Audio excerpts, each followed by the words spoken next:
श्री दुर्गाय नमः। देवताओं के तेज से देवी का प्रादुर्भाव और महिषासुर की सेना का वध। मध्यम चरित्र के विष्णु ऋषि महालक्ष्मी देवता, उश्रिक चंद्र, शाकंभरी शक्ति, दुर्गा बीज, वायु तत्व और यजुर्वेद स्वरूप हैं। श्री महालक्ष्मी की प्रसन्नता के लिए मध्यम चरित्र के पाठ में इसका विनियोग है। मैं कमल के आसन पर बैठी हुई प्रसन्न मुख वाली महिषासुर मर्दनी भगवती महालक्ष्मी का भजन करती हूँ, जो अपने हाथों में अक्षमाला, फरसा, गदा, बाण, वज्र, पद्म, धनुष, कुंडिका, दंड, शक्ति, खड्ग, ढाल, शंख, घंटा, मधुपात्र, शूल, पाश और चक्र धारण करती हैं।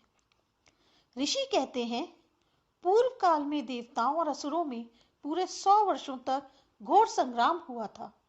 उसमें असुरों का स्वामी महिषासुर था और देवताओं के नायक इंद्र थे। उस युद्ध में देवताओं की सेना महाबली असुरों से परास्त हो गई। संपूर्ण देवताओं को जीतकर महिषासुर इंद्र बन बैठा। तब पराजित देवता प्रजापति ब्रह्मा जी को आगे करके उस स्थान पर गए जहां भगवान शंकर और विष्णु विराजमान थे।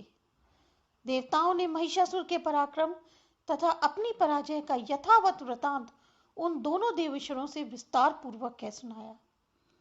वे बोले, भगवान, महिषासुर सूर्य, इंद्र, अग्नि, वायु, चंद्रमा, यम, वरुण तथा अन्य देवताओं को भी अधिकार छीनकर स्वयं ही सबका अधिष्ठाता बना बैठा है। उस दुरात्मा महिष ने समस्त देवताओं को स्वर्ग से निकाल दिया है। अब वे मनुष्यों की भांति पृथ्वी पर विचरते हैं। दैत्यों की ये सारी करतूत हमने आप लोगों से कह सुनाई। अब हम आपकी शरण में आए हैं, उसके वध का कोई उपाय सोचिए। इस प्रकार देवताओं के वचन सुनकर भगवान विष्णु और शिव ने दैत्यों पर बड़ा क्रोध किया। उनकी भौहें तन गई और मुंह टेढ़ा हो गया।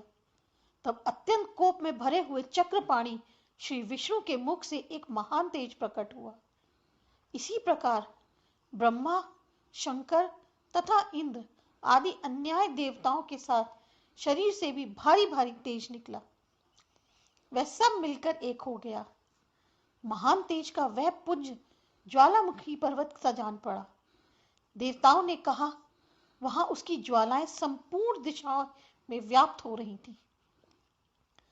संपूर्ण देवताओं के शरीर से प्रकट हुए उस तेज की कहीं तुलना नहीं थी। एकत्रित होने पर वह एक नारी के रूप में परिणत हो गया और अपने प्रकाश से तीनों लोकों में व्याप्त जान पड़ा। भगवान शंकर का जो तेज था, उससे उस देवी का मुख प्रकट हुआ। यमराज के तेज से उसके सिर में बाल निकल आए। श्री विष्णु भगवान के तेज से उसकी भुजाएं उत्पन्न हुई। चंद्रमा के तेज से दोनों स्तनों का और इंद्र के तेज से मध्य भाग का प्रादुर्भाव हुआ। वरुण के तेज से जंघा और पिंडली तथा पृथ्वी के तेज से नितंब भाग प्रकट हुआ। ब्रह्मा के तेज से दोनों चरण और सूर्य के तेज से उनकी अंगुलियां आईं। वसुओं के तेज से हाथों की अंगुलियां और कुबेर के तेज से नासिका प्रकट हुई। उस देवी के दांत प्रजापति के तेज से और तीनों नेत्र अग्नि के तेज से प्रकट हुए थे। उसकी भौहें संध्या के और कान वायु के तेज से उत्पन्न हुए थे। इसी प्रकार अन्याय देवताओं के तेज से भी उस कल्याणमयी देवी का आविर्भाव हुआ। तदंतर समस्त देवताओं के तेज पुंज से प्रकट हुई देवी को देखकर महिषासुर के सताए हुए देवता बहुत प्रसन्न हुए। पिनाकधारी भगवान शंकर ने अपने शूल से एक शूल निकालकर उन्हें दिया। फिर भगवान विष्णु ने भी अपने चक्र से चक्र उत्पन्न करके भगवती को अर्पण किया। वरुण ने भी शंख भेंट किया। अग्नि ने उन्हें शक्ति दी और वायु ने धनुष तथा बाण से भरे हुए 2 तरकश प्रदान किए। सहस्त्र नेत्रों वाले देवराज इंद्र ने अपने वज्र से वज्र उत्पन्न करके दिया और ऐरावत हाथी से उतार कर एक घंटा भी प्रदान किया। यमराज ने काल दंड से दंड, वरुण ने पाश, प्रजापति ने स्फटिकाक्षी माला और ब्रह्मा जी ने कमंडलू भेंट किया। सूर्य ने देवी के समस्त रोमकूपों में अपनी किरणों का तेज भर दिया। काल ने उन्हें चमकती हुई ढाल और तलवार दी। क्षीर समुद्र ने उज्जवल हार तथा कभी जीर्ण न होने वाले 2 दिव्य वस्त्र भेंट किए। साथ ही उन्होंने दिव्य चूड़ामणि, 2 कुंडल, कड़े, उज्जवल अर्धचंद्र, सभी बाहों के लिए केयूर, दोनों चरणों के लिए निर्मल नूपुर,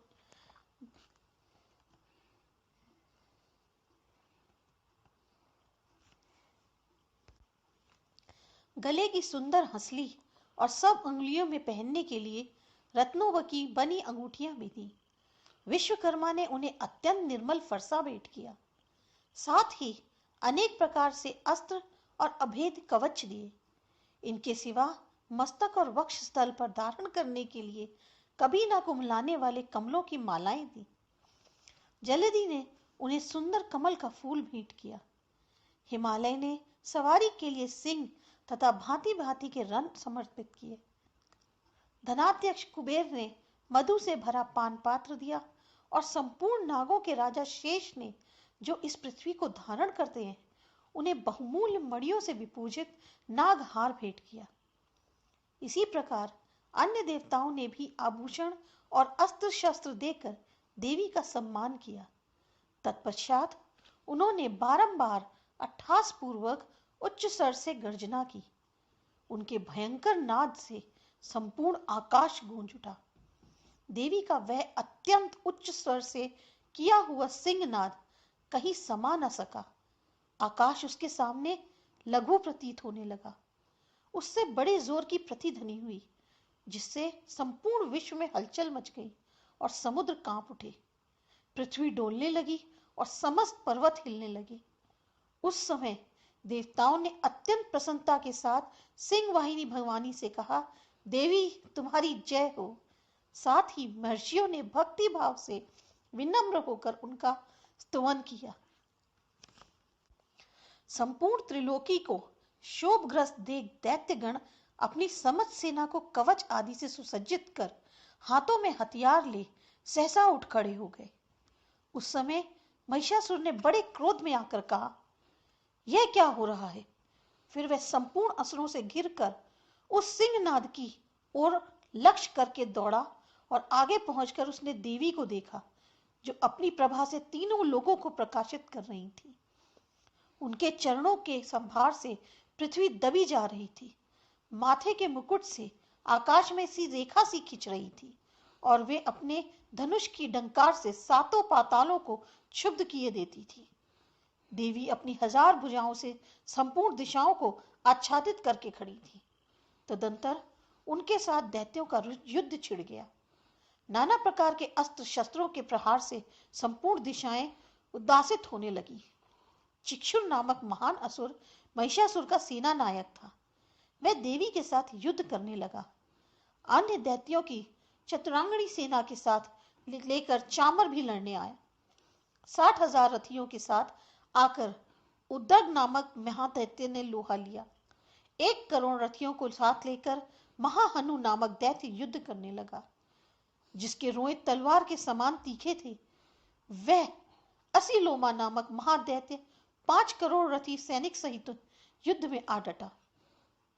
60 लाख रथियों के साथ घिरा हुआ बाष्कल नामक दैत्य भी उस युद्ध भूमि में लड़ने लगा।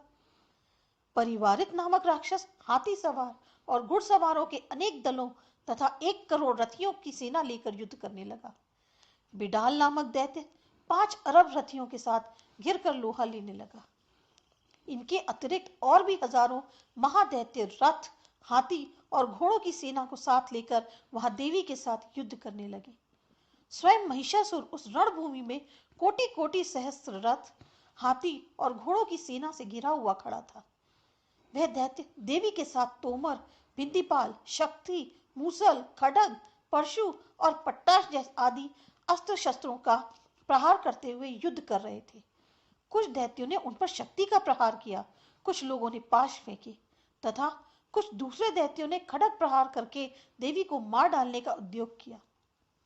देवी की भी क्रोध में भरकर खेल खेल में ही अपने अस्त्र शस्त्रों की वर्षा करके दैत्यों के वे समस्त अस्त्र शस्त्र काट डाले। उनके मुख पर परिश्रम या थकावट का रंच मात्र भी चिन्ह नहीं था। देवता और ऋषि उनकी स्तुति करते थे और वे भगवती परमेश्वरी दैत्यों के शरीर पर अस्त्र शस्त्रों की वर्षा करती रही।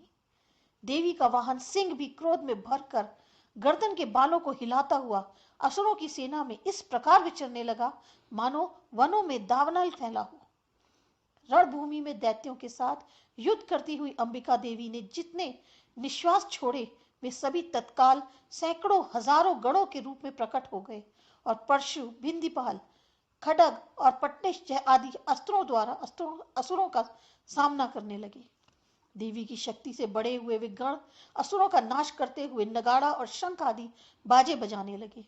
उस संग्राम महोत्सव में कितने ही गण मृदंग बजा रहे थे।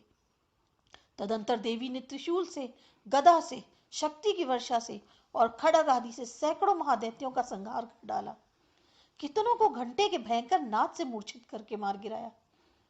बहुतेरे दैत्यों को तो पाश से बांधकर धरती पर घसीटा। कितने ही दैत्य उनकी तीखी तलवार की मार से दो दो टुकड़े हो गए। कितने ही गदा की चोट से घायल हो धरती पर सो गए। कितने ही मूसल की मार से अत्यंत आहत होकर रक्त वमन करने लगे।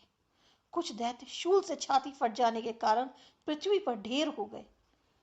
उस रणांग में बाण समूहों की दृष्टि से कितने ही असुरों की कमर टूट गई।